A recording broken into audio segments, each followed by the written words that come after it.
Le premier véritable aperçu d'une connexion entre le cerveau et l'esprit fut fait en France en 1861. Et là encore, l'épilepsie joua un rôle essentiel.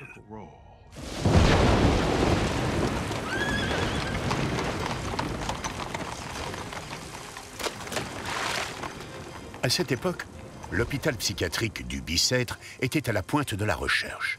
Il avait été le premier à mettre en place des thérapies plus humaines dans le traitement de la folie et de la déficience mentale.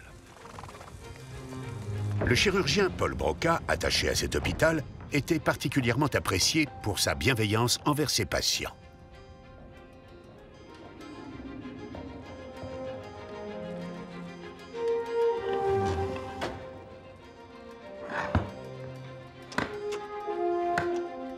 Le nom de ce malade était Louis Le Borgne.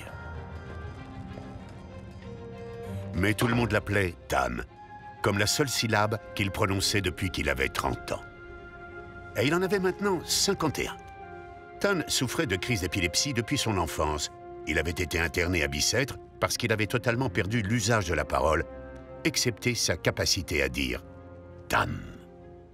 Le pauvre Tan était mourant. Il avait tout le côté droit paralysé et gagné par la gangrène. Avant même l'état d'urgence médicale de Tan, Broca avait envisagé que des régions spécifiques du cerveau puissent être le centre de la parole et de la mémoire. Broca voulait en apprendre le plus possible sur le mourant, dans l'attente de ce que pourrait révéler un examen post-mortem. On ne sait pas si c'est l'épilepsie de Tan qui a endommagé son cerveau ou si c'est un traumatisme datant de l'enfance qui a provoqué l'épilepsie et plus tard, la perte de la parole.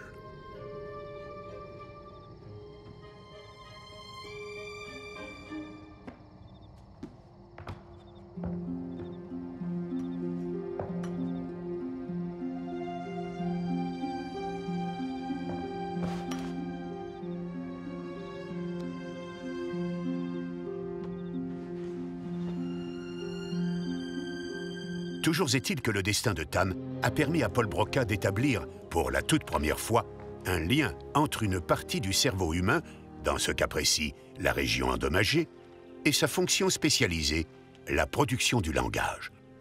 En hommage à ses travaux, cette partie de notre cerveau porte depuis lors le nom d'aire de Broca.